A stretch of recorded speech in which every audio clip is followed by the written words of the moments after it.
दिल्ली दिल भरों की है, दिल जलों की है। कहते तो ये भी हैं कि दिल्ली दिल फरेबों की भी है। और लकी यानी कि लक्ष्मण लाल अग्रवाल में ये सारे गुण मौजूद थे। लोग उसकी शक्ल को देखकर ही कह देते थे, अबे दिल्ली से हो क्या? लकी वैसे दिखने में स्मार्ट और अट्रैक्टिव था, पर जेब से खस्ता हालत होने की वजह से रहता बेहद सिंपल तरीके से था। शर्ट का रंग उड़ा हुआ और पैंट से पैबंद जुड़ा हुआ।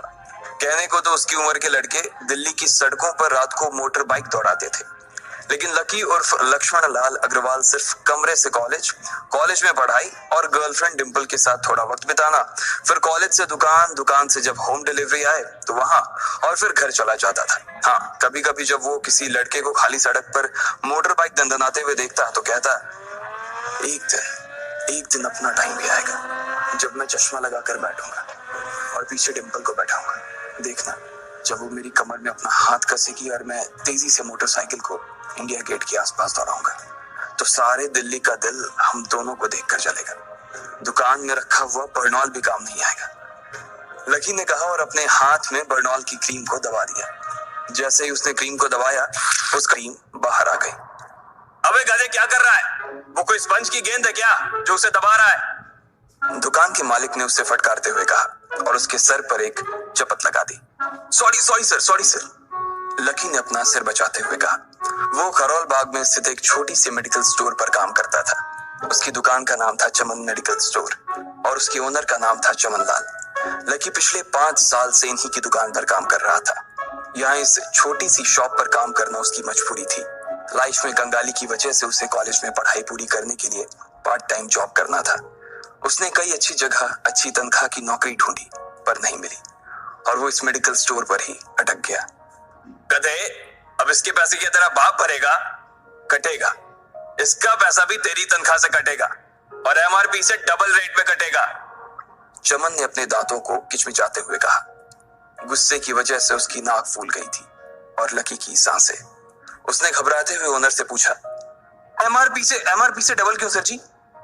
ताकि अगली बार से ऐसी कोई हरकत करने से पहले तू डबल बार सोचे। चमन ने कहा और उसके हाथ से ट्यूब छीन ली। उसका जी तो चाह रहा था कि वो लकी की खोपड़ी पर एक और बार अपना हाथ साफ कर ले, लेकिन उससे पहले ही दुकान का फोन बजने लगा। फोन की घंटी बजते ही लकी को वहां से निकलने का मौका मिल गया और वो भागते हुए फोन उठाने के लिए चला गया। हेलो जी, करोल बाग के बेस्ट मेडिकल चमन मेडिकल स्टोर से बोल रहा हूँ, बताइए क्या काम था? ये लकी की पेटेंट लाइन थी। चाहे कहीं से भी फोन आए, लेकिन उसे फोन पर बस यही बोलना था। जैसे ही इधर लकी ने अपनी बात कही, उधर से जवाब आया, मैं ब्लूमिंग नाइट होटल के कमरा नंबर 303 से बात कर रहा हूँ। एक छोटा सा ऑर्डर है, नोट करो और जल्दी से होटल पर डिलीवर करवा दो। वो एक लड़के की आवाज थी। उसकी आवाज में काफी भारीपन और एक अजीब सी जल्दबाजी थी। जैसे ही लकी ने वो आवाज सुनी, पता नहीं क्यों उसे वो आवाज जानी पहचानी सी लगी। जी सर, बताइए आपका क्या ऑर्डर है? हाँ तो लिखो, हार्ट प्ले के 2 पैकेट और 1 पैकेट टिश्यू। लकी, जो कि अपना पेन लेकर खड़ा था, हार्ट प्ले का नाम सुनते ही झिझक गया। असल में हार्ट प्ले नाम का एक कंडो माता था और इसलिए उसका नाम सुनते ही लकी शर्मा गया था। इतने साल से भी मेडिकल की स्टोर पर काम करने के बाद उसे इन चीजों का नाम सुनने में शर्म आती थी। हेलो भाई, लिखा कि नहीं लिखा? उस आदमी ने फिर से लकी से पूछा। जी सर, लिख लिया सर, लिख लिया। लकी ने खिसिया कर हंसते हुए कहा। लिख लिया तो फिर लेकर निकल, उस लड़के ने कहा। उसकी आवाज सुनकर ना जाने ऐसा क्यों लग रहा था कि वो बहुत बड़ा आदमी था।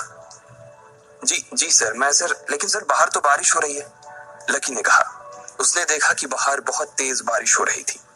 उनकी दुकान के सामने पानी भर गया था और तेज हवाओं की वजह से चमन मेडिकल स्टोर का बोर्ड भी गिर गया था।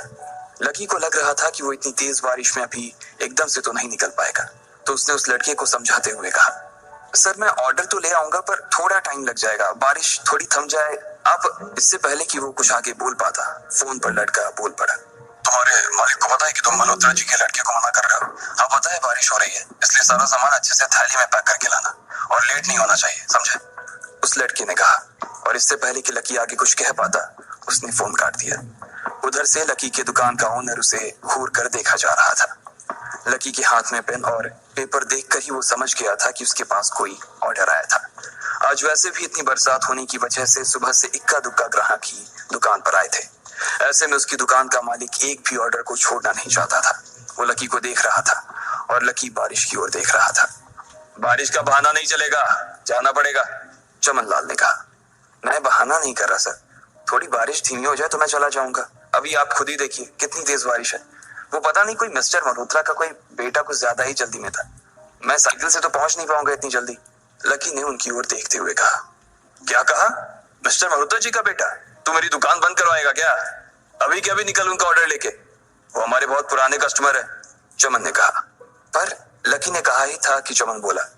पर कुछ नहीं, तू मेरी मोटरसाइकिल ले जा, उसने गुस्से में कहा। अरे सर जी, 200 के ऑर्डर में मुश्किल से 40 रुपए बचेंगे, इससे 3 गुने का तो पेट्रोल ही लग जाएगा, और अगर गाड़ी रास्ते में बंद हो गई तो अलग से खर्चा, लकी ने समझाते हुए कहा। वो जानता था कि उसका मालिक इन सब बातों पर ध्यान नहीं देने वाला। चमन लाल बोला। कोई बात नहीं, तू जा, चाहे जो हो जाए ग्राहक नाराज नहीं होना चाहिए, और वैसे भी वो मल्होत्रा जी का बेटा है। चमन लाल ने मोटरसाइकिल की चाबी लकी की ओर उछालते हुए कहा। लकी ने चाबी ली। उसे देखकर उसके अंदर मिक्स फीलिंग आ गई। एक तो वो बहुत खुश हुआ कि बड़े दिनों बाद बाइक चलाने को मिलेगी, पर वहीं दूसरी तरफ दुखी इसलिए हुआ कि बाइक मिली भी तो ऐसी तेज बारिश में, अगर खराब हो गई तो इसकी चपत भी उसके सिर पर ही पड़ेगी। वो मुंह लटकाकर रेनकोट और हेलमेट पहनते हुए वहां से निकल गया। बाहर आकर बाइक को देखा तो लकी ने मन में सोचा, चलो ठीक है, जो होगा देखा जाएगा, कम से कम बाइक तो चलाने को मिल रही है। दरअसल लकी इतने साल काम करने के बाद भी अपने लिए एक मोटरसाइकिल नहीं ले पाया था। लकी की तनख्वाह ही इतनी भर थी कि सिर्फ उसके कमरे का किराया, उसकी साइकिल में डालने वाली हवा का खर्च, बिजली पानी का बिल और डिम्पल के साथ महीने में 1-2 बार बाहर खाने का खर्चा ही निकल पाता था। उसे डिम्पल की कही बात अक्सर याद आती थी।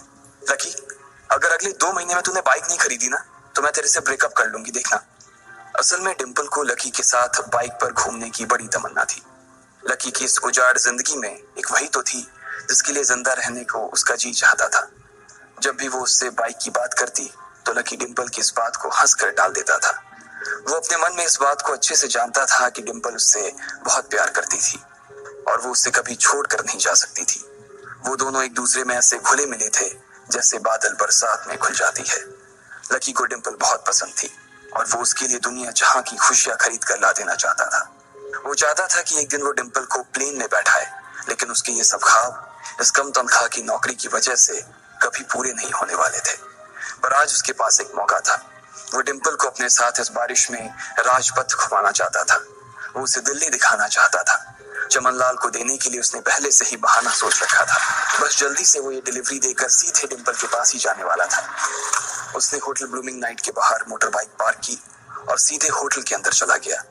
लकी ने रिसेप्शन पर पहुंचकर नमस्ते करते हुए रिसेप्शनिस्ट को बोला, जी मैं चमन मेडिकल स्टोर से आया हूँ, रूम नंबर 303 का ऑर्डर था सर। रिसेप्शन पर खड़ा आदमी उसके हाथ में काली थैली को देखकर समझ गया था कि उसमें क्या था और वो मंद ही मंद मुस्कुराते हुए बोला, 3rd फ्लोर पर है, लिफ्ट से चले जाओ, रेनकोट यहीं उतार देना। जैसा उस आदमी ने कहा लकी ने ठीक वैसा ही किया और लिफ्ट में चढ़ने के कुछ ही देर बाद वो 3रे माले पर पहुंच गया था।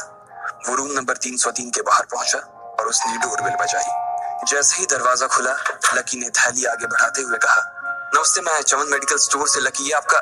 इससे पहले कि लकी आगे कुछ कह पाता उसकी आंखें फटी की फटी रह गई थी। उसने अपने सामने जो देखा उसके बाद उसे ऐसा लगा कि बंद छत के नीचे भी उसके ऊपर आसमान से आकर एक जोरदार बिजली गिर गई थी। उसके सामने एक लड़की खड़ी थी। वो लड़की और कोई नहीं बल्कि उसकी गर्लफ्रेंड डिम्पल ही थी। उसने एक पर्पल कलर का नाइट गाउन पहन रखा था। उसके काले घने बाल गीले थे और उसने उन्हें अपने कंधे पर फैला रखा था। उसकी खुशबू से ही ये चीज साफ पता चल रही थी कि वो अभी अभी नहा कर आई थी। डिम्पल, तुम यहाँ क्या कर रही हो? लकी को अपनी आंखों पर विश्वास ही नहीं हो रहा था। उसने 2 बार अपनी पलकें झपका कर देखा, लेकिन दोनों बार ही उसे अपने सामने डिम्पल ही नजर आई। तुम यहाँ क्या मेरा पीछा करते हुए आए हो लकी? डिम्पल ने उल्टा उसी के ऊपर पलटवार करते हुए कहा। लकी को देखकर उसके दिल की धड़कन भी तेज हो गई थी। उसे उम्मीद नहीं थी कि लकी यहाँ आ जाएगा। उसने ना तो सुबह से उसे फोन किया था और ना ही उसके मैसेज का कोई जवाब दिया था। वो अपने मन में सोचकर बैठी थी कि वो अगले दिन खुद ही उससे मिलकर बोल देगी कि उसकी तबीयत खराब थी। डिम्पल बेबी, क्या हो गया? किससे बात कर रही हो? अचानक से एक गबरू जवान सा लड़का दरवाजे के पास आकर खड़ा हो गया था। उसने बनियान पहन रखी थी। लकी उसे पहचान गया था। साले राहुल के बच्चे, तेरी हिम्मत कैसे हुई मेरे डिम्पल को हाथ लगाने की? लकी ने जैसे ही राहुल को देखा उसके तन बदन में मानो आग सी लग गई थी। वो उसे इस वक्त इतना बुरा मारना चाहता था, इतना बुरा पीटना चाहता था, जिसकी कोई हद सीमा नहीं थी। लकी जिस कॉलेज में पढ़ता था, राहुल और डिंपल भी उसी में पढ़ते थे, और वो कॉलेज राहुल के फादर का ही था। डिंपल ने राहुल के पिता की एक कंपनी में जॉब पकड़ ली थी और राहुल उस पर बहुत लाइन मारता था। लकी ने एक दो बार डिंपल को उससे दूर रहने के लिए भी कहा, लेकिन डिंपल ने उसे ये कहकर टाल दिया था कि वो सिर्फ अच्छे दोस्त थे। आज भी इससे पहले कि वो आगे बढ़ता, डिंपल उन दोनों के बीच आ गई। रुक जाओ, डिंपल ने गुस्से में कहा और लकी के सीने पर हाथ रखकर उसे रोक दिया। लकी लंबी सांसें ले रहा था और कुछ ही सांसों के बाद उसका गुस्सा शांत हो गया। अब डिंपल के पास भी छुपाने के लिए कुछ नहीं था, इसलिए उसने लकी से कहा, लकी, आज से तुम्हारा और मेरा ब्रेकअप। ब्रेकअप?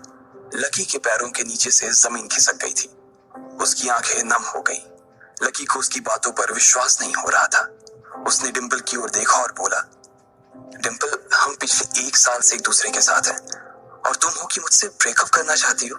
अरे मैं तो तुम्हारे लिए नई बाइक लेने वाला था। चल रहने दे, आज ही याद आई है तुझे बाइक की। अरे तेरे पास मुझे बाहर घुमाने के लिए, खिलाने पिलाने के लिए पैसे तो है नहीं। तू कहां से लेगा बाइक?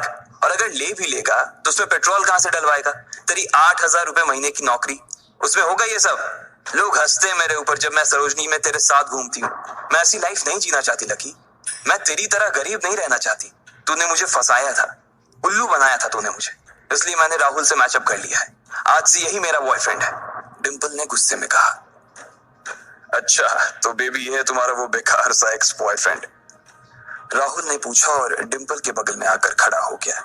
फिर उसने लकी के हाथ से थैली उठाई और उसमें से हार्ड प्ले का पैकेट निकालकर उसे चिढ़ाने के लिए उसे हवा में लहराने लगा। बाप रे, इससे बदकिस्मत इंसान इस दुनिया में और कौन होगा? राहुल ने उसकी टांग खींचते हुए कहा। लकी के पास उसकी बात का कोई जवाब नहीं था। उसने गुस्से से डिंपल की ओर देखा और अपनी हाथों की मुट्ठी भींच ली। फिर वो वहां से निकल गया। अबे पैसे तो ले जा, सब कुछ फ्री में देता जाएगा क्या? राहुल ने जोर से ठहाके लगाते हुए कहा, लेकिन लकी बिना उसकी बात सुनते ही निकल गया। उसके दिमाग में डिंपल के कहे शब्द गूंज रहे थे। उसने कभी सपने में नहीं सोचा था कि डिंपल उसके साथ कुछ ऐसा भी कर सकती थी। जिस इंसान के लिए वो इतना कुछ करना चाह रहा था, उसे उसकी कोई कदर ही नहीं थी। लकी इतना हताश हो गया था कि बुरी तरह से रोने लगा। इस बार वो लिफ्ट से नहीं बल्कि सीढ़ियों से नीचे उतरा और एक सीढ़ी उतरने के साथ उसके आंसू आंखों से छलकते जा रहे थे। जब उसकी आवाज सुनकर कुछ लोग अपने कमरे से बाहर आए तो लकी ने तुरंत अपने आंसू पोंछे और तेजी से वहां से भाग गया। उसे जिंदगी में पहली बार प्यार हुआ था और पैसों की कमी की वजह से न सिर्फ उसका प्यार बल्कि उसकी पूरी जिंदगी बर्बाद हो गई थी। लकी जैसे ही बाहर आया तो उसने देखा कि बाहर अंधेरा हो गया था। आसमान में तेज बिजली कड़की और बारिश जो थमी थी एकाएक फिर से झमाझम बरसने लगी। ये देख लकी के थमे हुए आंसू एक बार फिर से छलक गए। उसका दिल बुरी तरह से डूब चुका था, लेकिन उसे इस बात की खुशी भी हो रही थी। आखिर आज उसे डिंपल का असली चेहरा नजर आ गया था। वो तो उसके साथ घर बसाने की सोच रहा था, लेकिन अच्छा हुआ कि उसने पहले ही उसका घर बर्बाद होने से बचा लिया। लकी को दुख तो बहुत हो रहा था, पर उसे ये भी लग रहा था कि उसे आगे चलकर यही दुख उसे खुशी देने वाला था। लेकिन एक चीज थी जो लकी को परेशान कर रही थी, वो थी उसकी माली हालत। उसकी जेब इतनी तंग थी कि उसे फटी हुई जेब की पैंट पहनकर घूमना पड़ता था। कभी कभी तो लकी सिर्फ रोटी खाकर दिन काट लेता था। वो कब से कोशिश कर रहा था कि कोई अच्छा काम पकड़ सके, लेकिन उसे कोई काम देने को राजी नहीं था। उसने टूटे हुए दिल को दिलासा देते हुए मन में सोचा कि डिंपल पर खर्च होने वाले पैसे बच जाने से शायद उसके हालत सुधर जाएंगे, पर फिर भी वो रातों रात रईस नहीं हो जाने वाला था। उसने ऊपर आसमान की ओर देखा और जोर से चिल्लाया, अगर इतना ही अनलकी बनाना था तो फिर नाम लकी क्यों रखा भगवान? वो जितनी जोर से चिल्ला सकता था उतनी जोर से चिल्लाया। उसकी आवाज से आसपास खड़े लोग एक बार तो डर गए थे। लकी ऊपर ही देख रहा था और उसके आंसू बारिश के पानी के साथ मिल गए थे। जैसे ही वो फूट कर रोने को था, तभी उसके फोन पर एक मैसेज आया। जैसे ही लकी ने अपना फोन निकालकर उस मैसेज को पढ़ना शुरू किया, उसकी तो आंखें ही चमक गई। अचानक उसके आंसू हंसी में बदल गए और वो जोर जोर से वहीं सड़क पर नाचने लगा। उस मैसेज में लिखा था, परिवार की रिसर्च और परिवार के निर्णय के हिसाब से अग्रवाल परिवार का वारिस लक्ष्मण लाल अग्रवाल उर्फ लकी ने गरीबी अभ्यास की परीक्षा को पास कर लिया है और आज से ही वो उस जमीन और उस जायदाद का मालिक हो जाएगा जो परिवार ने उसके नाम कर रखी थी। ये एक ऐसा मैसेज था आखिर कौन था लकी, क्या थी उसकी असलियत, और वो कैसे रातों रात ही अनलकी से लकी हो गया था? इन सारे सवालों के जवाब अगर आप जानते हैं तो प्लीज कमेंट बॉक्स में कमेंट करके हमें भी बताएं, और आगे की कहानी जानने के लिए हमारे साथ सुनते रहें लखपति